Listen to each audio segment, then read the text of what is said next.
Now these are reusable. I might end up welding the lugs on there and then bending it and then just having a screw-in cap, but at the moment, yeah, anyway, things to work out. So this is the internals of the oven. All this lovely sheet metal stainless steel goodness. And the outside wall goes here, and this is where I want to put the heating coil. It'll be somewhere like that. Now I've got a few problems. This is a little bit too wide, only just, so I'm going to have to skim a bit off this with the mill to give myself clearance. And I've got to drill some holes and we'll just keep going.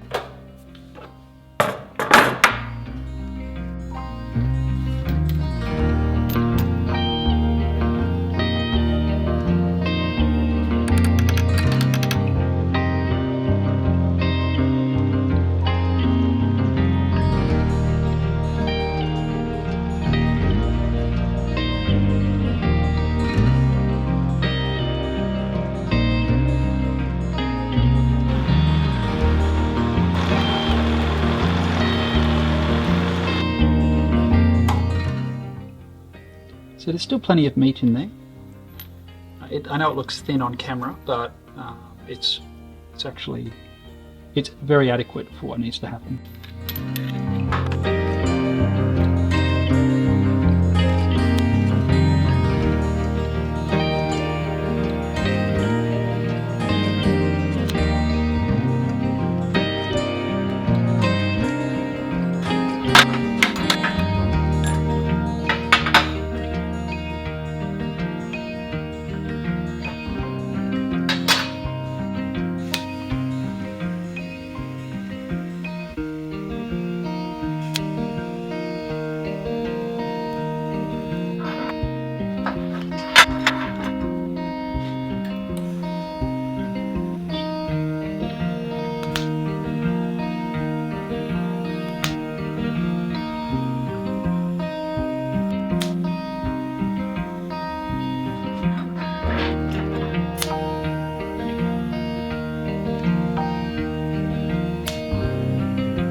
Nice clearance. So Jonathan was just asking a really good question. He's like, so where are you going to weld this? And was I going to weld it in here? And I'm actually only going to weld it on these outer edges on these socket fittings. And I'm going to leave this completely untouched as far as welding is concerned, because from experience, as this gets hot and cools down, there's going to be a lot of thermal expansion and contraction. And if I have it welded in here, I can guarantee that over time, that's going to lead to fatigue and eventual failure. And you're going to have a nice hot stove running and it's going to crack, and you're going to inject water straight into a really hot area, and you're basically going to end up with a steam bomb. So by only welding on the sockets, this can move all it likes, and it's not going to have anywhere attached in here where it could eventually fail.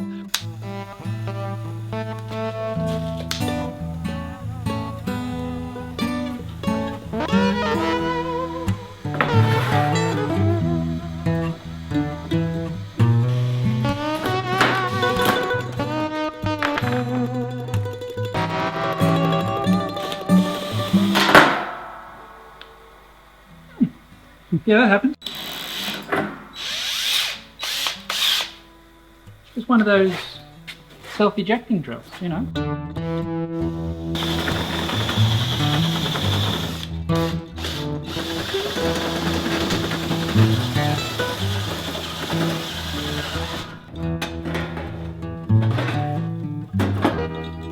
Oh, that's got it. Oh, that's got it. Okay.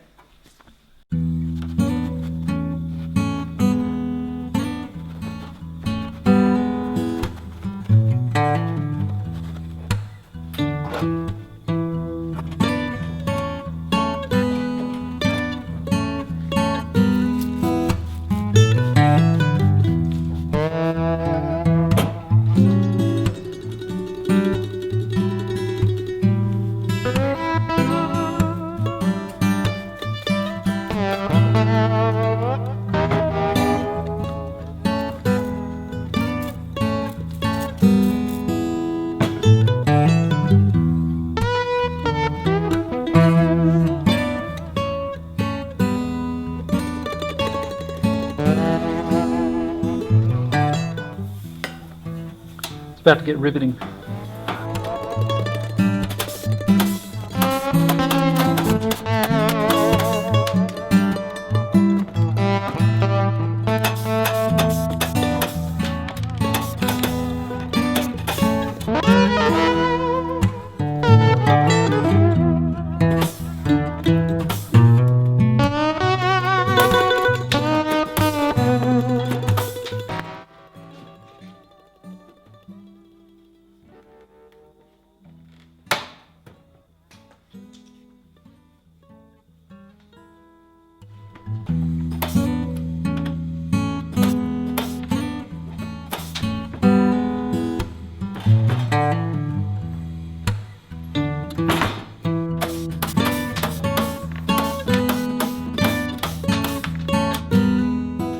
I need to get the pot holders.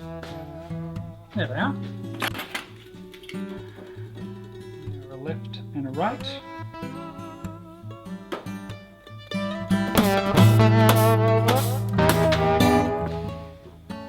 Back, top, basically. There's one rivet here that I can't get because that's where the pipe is.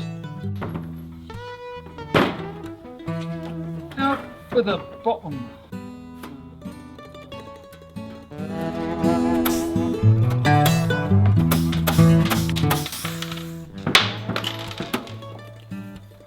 Feet.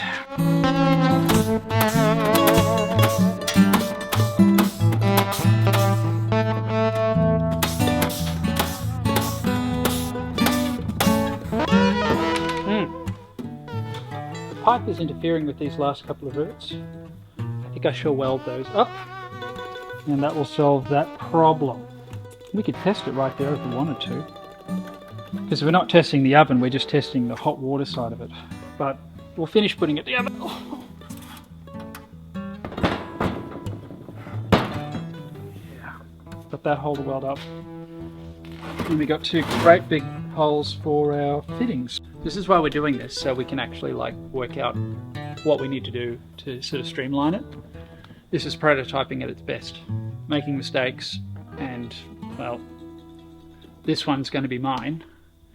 And I can live with a few mistakes, but I couldn't live with sending out mistakes. That would, that's a great way to go bankrupt really quick.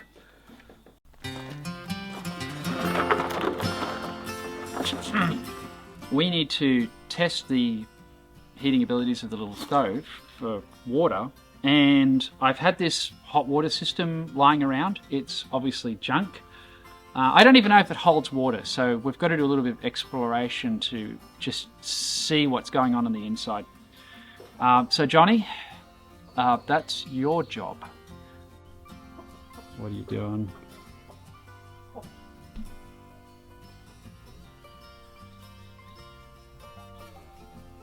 Where do you think you're going, buddy? You're not qualified to go in there.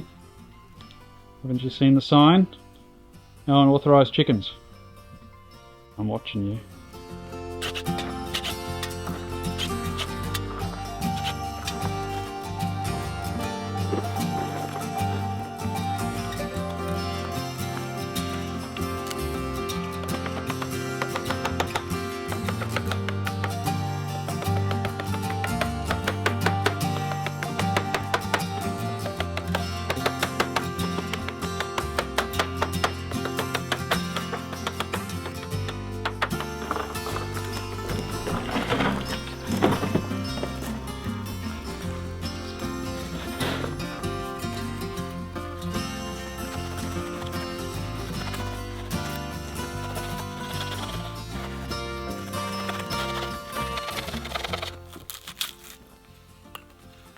I assume that they put this around here so that if this is all just foam, you wouldn't be able to get at that nut.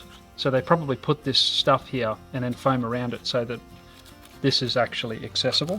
Yeah, that's the top of the tank, but look how rusty it is. Yeah. We've got to see what the inside's like. This thing might not even hold water. Yeah.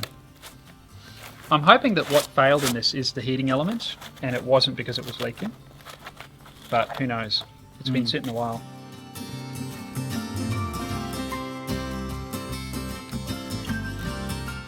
So that could be enough to start getting the bolt out, right? Yep. We'd probably want to hit it with some WD-40 just to try to soak in there a bit. Maybe even hit it with some heat. We'll just see. Almost. All right. I'll hold it still so I won't rotate the whole thing on you. Well, I'm going to use a hammer. I don't know what this is for, actually. Like, all hot water systems seem to have it. I'm not a plumber, so who knows. But we need a means... Ooh. Never mind, it's how you check the oil. Yeah, it's that. Check the oil. There's your problem. Any plumbers out there, we're clearly clueless. So your input would be appreciated. Let's get a torch and see what's inside. Can't see a thing. Shine that in the bottom there. Look at that. There's just a lot of rust. A lot of rust, yeah. I guess the next thing is we'll put some bungs in this bottom one, and we'll start filling it with water. Oh yeah. Yeah, I think that might be watertight, John. It's got some big chunkiness in there, which is not going to be beneficial for Drinking water? Yeah, drinking water. I wonder if we pull the heating element out so we can get a vacuum cleaner in there. And we'll suck out all that, because there's wasp nests, hornet nests and all sorts of stuff in there. Probably remnants of the Black Plague, who knows?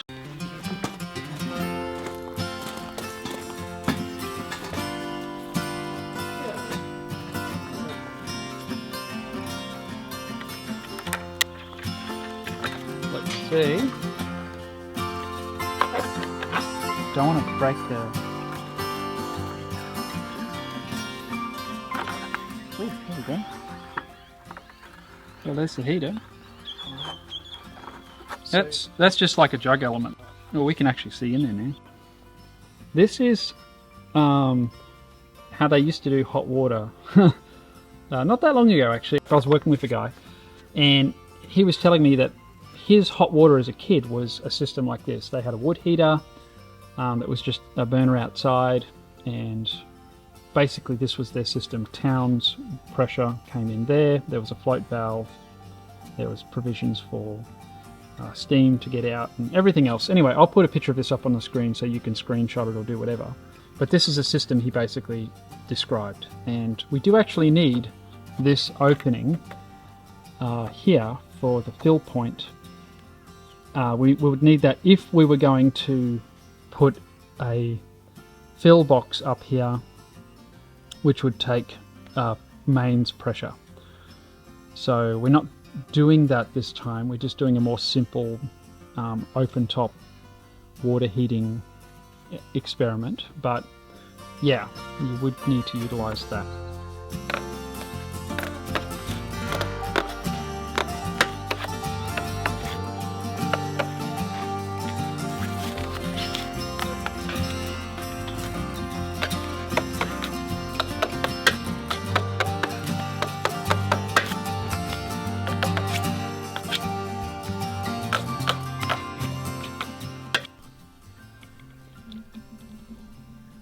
What? Oh, mummy. Oh, yes. The children are here like little seagulls. They followed. I couldn't blame them. Okay, I think it must be lunchtime. Yeah. Look at the smile on that face. Wow. Guys, I married a good one.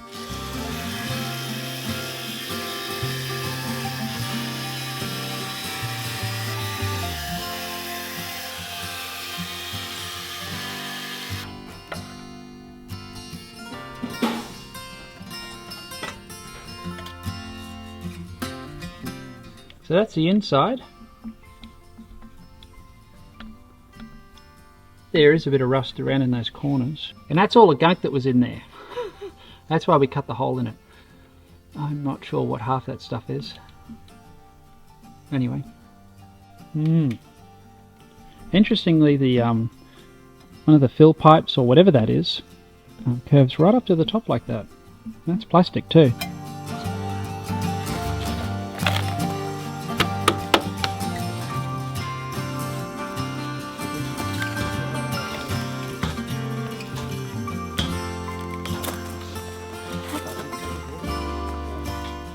What is that? Do I want to know? Looks like a bone of some kind. Yeah, it's like a fossilized bone.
That corner down there looks good.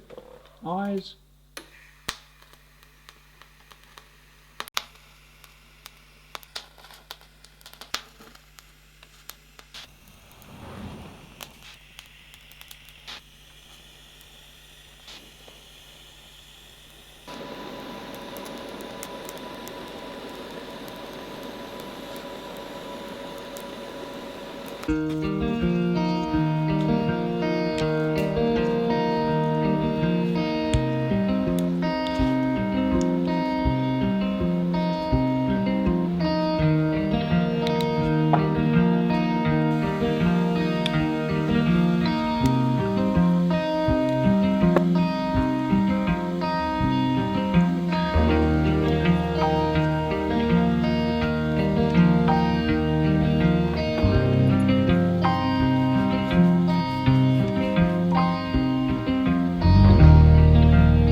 Something like that.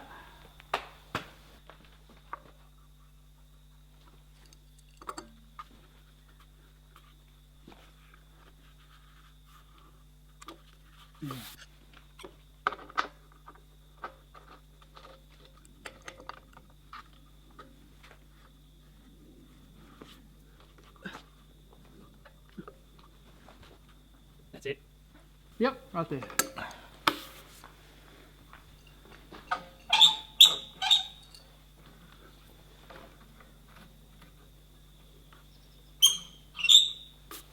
So this is the setup. We have the hot water container elevated. Now apparently, according to you guys, because you've told me this in other builds where I've royally messed up, about 11 degrees is the happy angle for the hot water. I would like that to be the same on the bottom, but unfortunately I can't really shorten this hose. It's sort of got like a funny crimped end fittings on either end, so I'm hoping that won't influence too much. In fact, I'm pretty sure it won't. I've got a part being 3D printed for that hole there.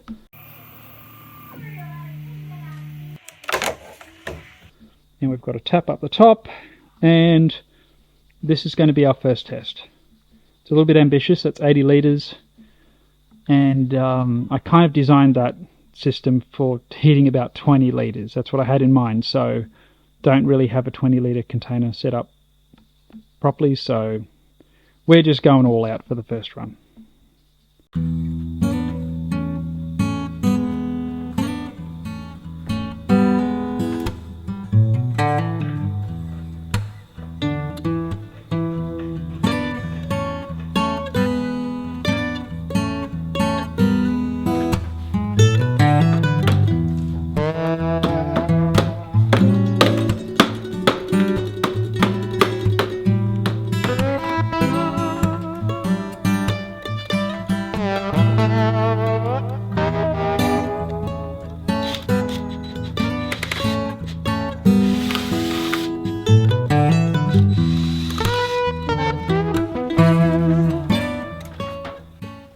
So I've been alluding to this 3D printed part. Here it is. So basically it's got some O-rings, grooves built into it.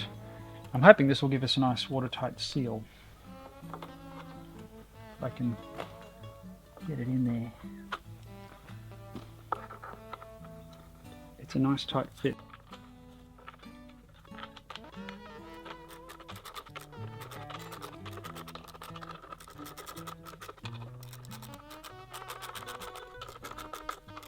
You just do it up until you hear it crack, you know? I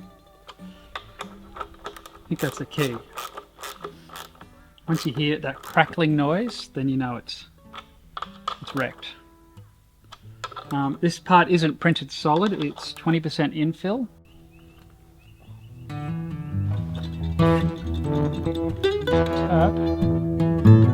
Oh boy, this is going to be really, really close.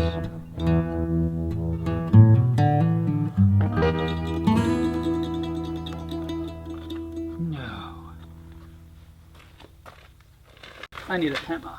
Sieves. Get that crap out of the way.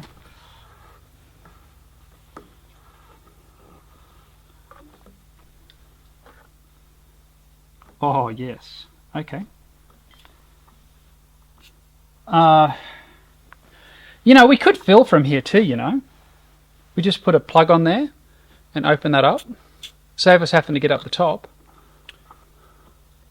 Yeah, let's do that. All right. All right.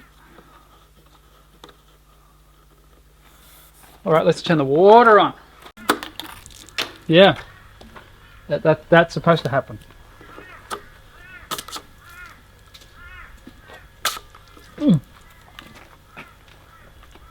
Basically, I'm filling it from the bottom so that as we use the water, if we add it from the top, it's going to take the heat out of the water we've already heated. So if we put cold water in the bottom, it helps the thermosiphoning effect because of the differences in temperatures. You'll have two layers of water, like stratification, I think it's called. Anyway, a lot of hand waving going on and not a lot of heating. So let's get a drill bit and we'll drill this. All right, I'm going to get wet if I do this. Yeah, let's turn the water off. Okay, John. Okay, that's working. So let's check out the time. 11 o'clock, beautiful. Let's do a base, let's do a sample of the water to see how hot it is. And using my coffee frothing thermometer, which is, they're renowned for the uber accuracy. Give it a few moments. It's 728 degrees Celsius. No, it is 81 degrees Fahrenheit. So I don't know what that means because I'm Australian. With Celsius, I'd have a better idea. But anyway, okay, that's the starting point. Let's light the fire.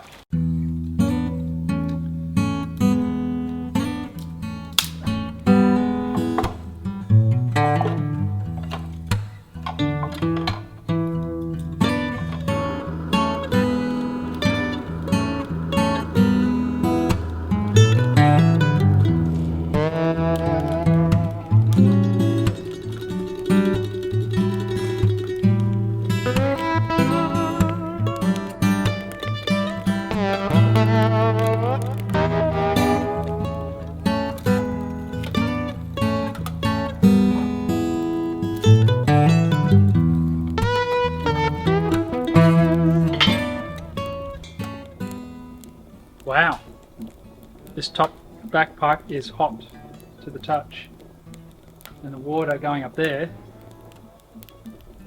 is hot. Like how hot? Like I can't keep my hand on that one. So the bottom one is, ooh, Okay. it's working. So how long has it been? I don't know, how long has it been? Well, we've started to heat. It's been 20 minutes. All right. So 20 minutes, and we are making some progress.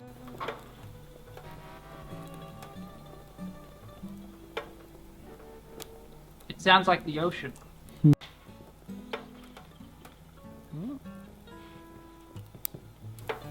So we could like put the thermometer there.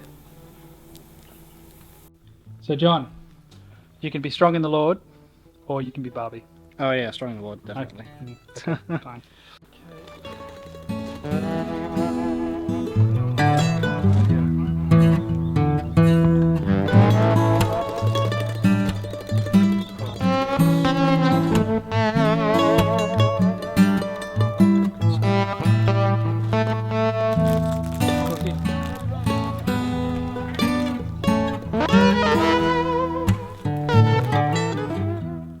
So I just installed the thermometer.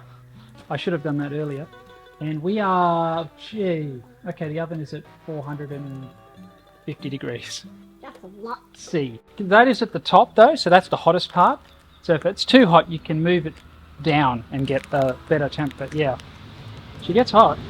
Okay, it has been 1 hour and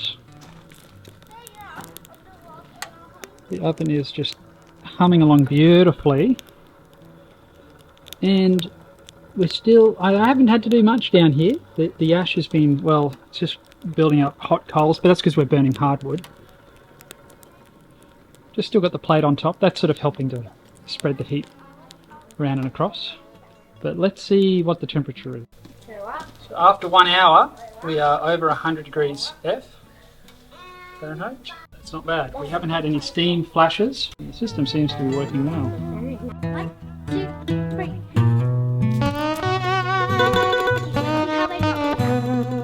I'm not even going there. Hey, Aletta. Pipe is quite warm, but not hot. And And the steel pipe here 2, 3. is Oh, and not scalding, but I can't keep my hand on it, so it's good. So the purpose of these, I don't know what you'd call these, outpost things. Spacers, yeah.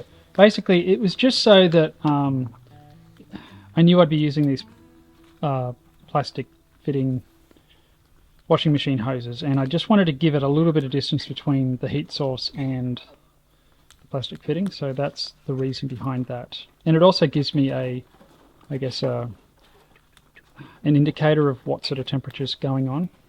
I mean, that is going to be influenced by the heat of the fire, but yeah.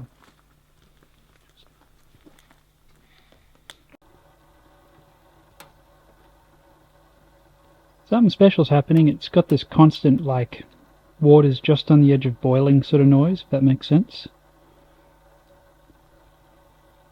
I've been watching the hot water system fairly closely. I haven't seen any steam flashes come out the top, but yeah, making good headway. The amazing thing is that the bottom pipe is like cold to the touch. Like that's, yeah, there's no other way to describe it. It's kind of strange, being so close to the fire and it's cold. So that's the temperature of the water at the bottom. And this, after it's gone through, it's quite hot. It kind of makes me think this could be more suited for an instant hot water system. Sort of just put water through it and have hot water come out, but it's a bit dicey. There's sort of no means of controlling just how hot it could get. It just sounds like a recipe for someone getting burnt. So we turned the temperature from hot up to ludicrous, which is nearly at 600 degrees, so we're kind of in Weber territory there. We're not going to waste this, we're going to cook some chicken. Basically that's, they're both the same. That's just showing you what they look like before it's all wrapped in alfoil. I'm wrapping it in alfoil just so it doesn't burn it.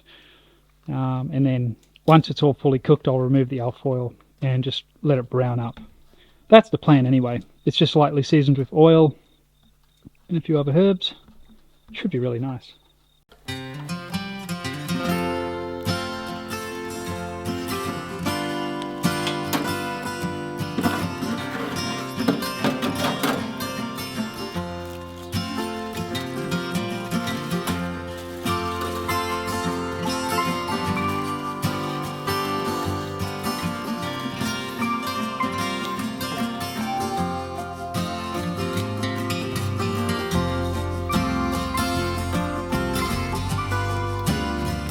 How long was that, John? 15 hours? Started at 1 o'clock, didn't we? Yeah, put it in at 1. 3 o'clock. 3 o'clock. Yeah, okay. Cool.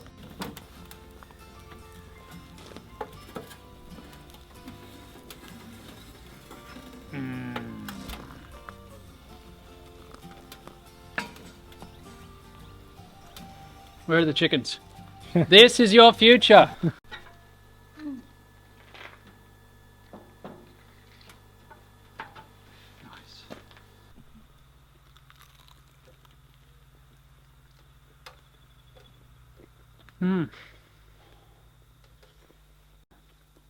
Tastes like chicken. So we are at 130 degrees Fahrenheit or 55 degrees C centigrade, and the water in the top is pleasantly warm. This pipe is pleasantly warm, which means we're heating this sucker up.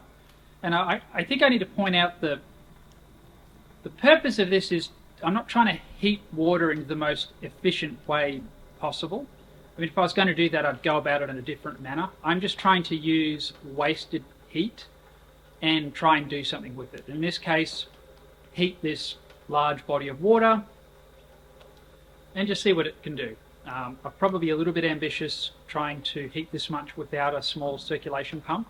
Ideally, I think I want to get a little 12-volt hot water booster pump and push the water backwards through it.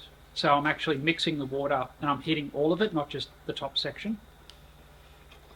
But yeah, and that extra movement would probably be a lot further along if I used a circulation pump. And I guess that's the next test. But we've been here nearly all day watching YouTube and stoking the fire. So it hasn't been a hard thing. This is about what I was expecting. We're going to keep going though, because we're not out of firewood yet. And yeah, we'll see what we can get this to with just thermosiphoning. And we're just, you know, as I say, we're just using the otherwise wasted heat.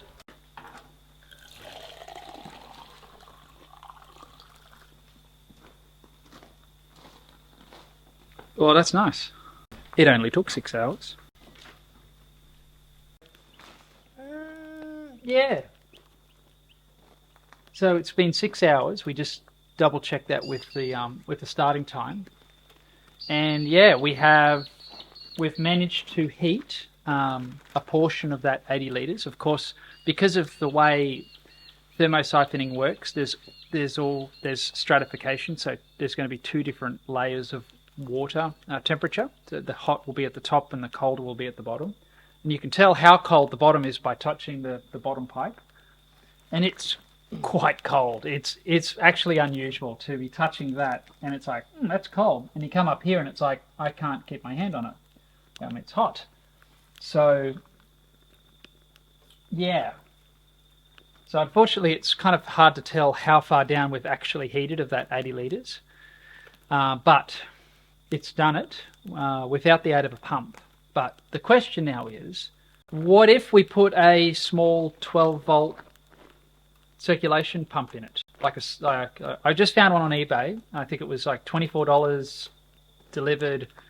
It's for circulating hot water in a solar hot water system. And what if we push the water through but backwards? So we're taking the hot water at the top and we're pushing it through the heater system and into the bottom, and actually moving the water through at a better pace.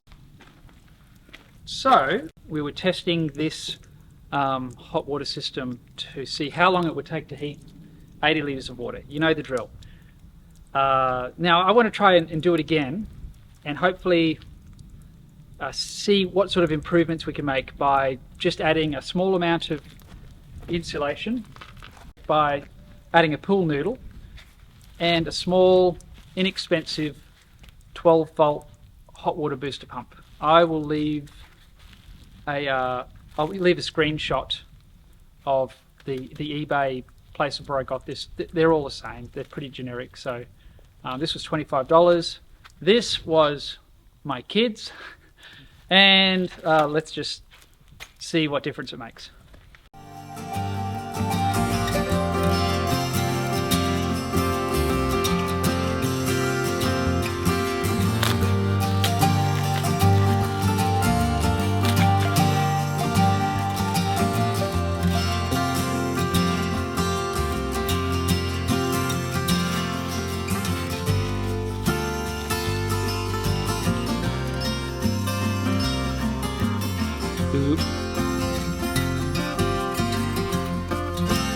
Well,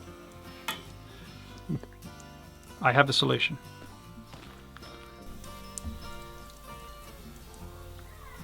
It's not right, but it'll do for today. Did you hear the one about the constipated mathematician? He worked it out with a pencil.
Right, one pump installed with the arrow facing in the correct direction.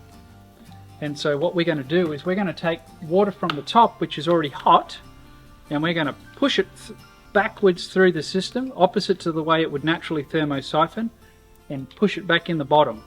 And I'm hoping that in doing that, we will see a better result as far as time is concerned. It's kind of like the old bar heater that you've got without the fan, you know, the type. It's really hot, but there's no fan, and it's really nice and warm in front of it, but it takes a bit to warm the whole room up. And then you've got those little electric heaters with the fan built in, and because they're circulating the air, they just manage to heat the whole room quicker.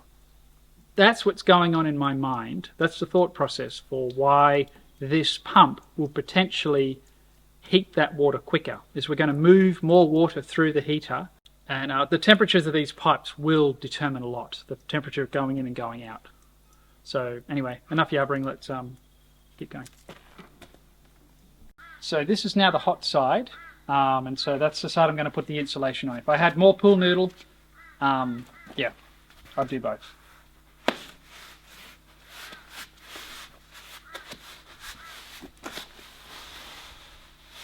Pipes running. Let's start the fire.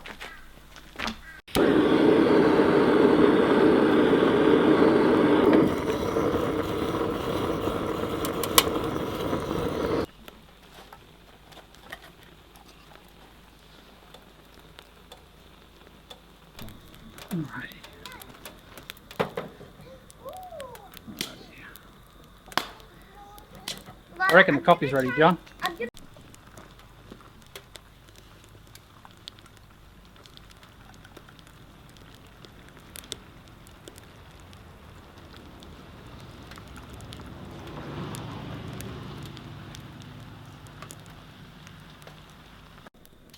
So that's a stick of celery, half a carrot, mince, lentils, bit of olive oil, plenty of salt.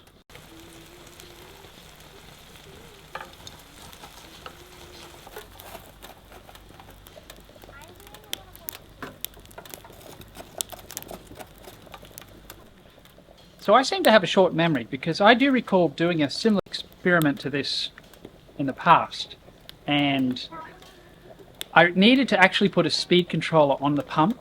That pump is, I think it's 800 litres an hour, which works out to basically every 10 minutes or so, this tank will have completely passed through this machine and out the other side. It's probably more like 8, but we'll err on the side of 10. And it's just a bit too quick. And basically, the bottom pipe, which is now the hot end, is cool, and the top pipe is a little bit cooler, which makes sense. The temperature has risen, but it's sort of been very, very slow. I think the water isn't spending enough time in the heating pipe to actually achieve what we're after. So at the 2-hour mark, we're going to assess the situation. I believe the last time I checked, the water was at 30 degrees. We're going to assess the situation and maybe call it, as far as in this configuration it's potentially not going to work. I probably need to reinstall a speed controller on the pump and just get it so it's slowly ticking over. But either way, we're getting shepherd's pie out of it.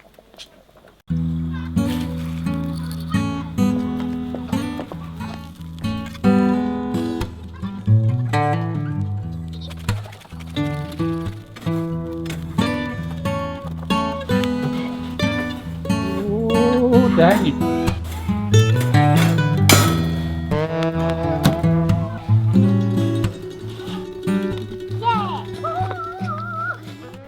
Well, that was a disaster. I mean, the cooking was great, but my attempt at making this more efficient completely didn't work. So we turned off the pump at about an hour and 30 minutes, and within 20 minutes the water up there had risen by 5 degrees, and so on and so forth. So the pump is just too quick, and it seems that naturally just allowing the water to get hot on its own and thermosiphon seems to be the most efficient way to get this to work. It was a good reminder to myself that if you're going to add a pump, you need to make sure that the water has enough dwell time in the heat source to actually gain temperature, and this pump needs to have a speed controller. I don't think I'm going to do any more with this stove, at least with 80 litres. I think we've got enough information, enough evidence to know that this system is good for heating perhaps a small amount of water, but it's not. I didn't design it to be hooked up to a hot water system and to supplement your hot water needs. It's a fantastic stove and a fantastic oven, and if anything, if I've gained anything out of this whole experience, is that it does what I designed it to do. It cooks stuff good. But as far as heating water is concerned, I feel like it's fairly conclusive. It didn't really work out. We heated water, but it took us 6 hours. I know we can do better. So I think this is how we'll do better. And in the next video, I'm going to be building a machine that will enable you to easily, with a bit of brute force, but easily be able to create a stainless steel coil. And I'm making it very DIY friendly as I can, for those of you at home who want to play along. So I will look forward to seeing you in the next video, except I won't be seeing you at all. You'll be seeing me. I can't. Anyway, bye.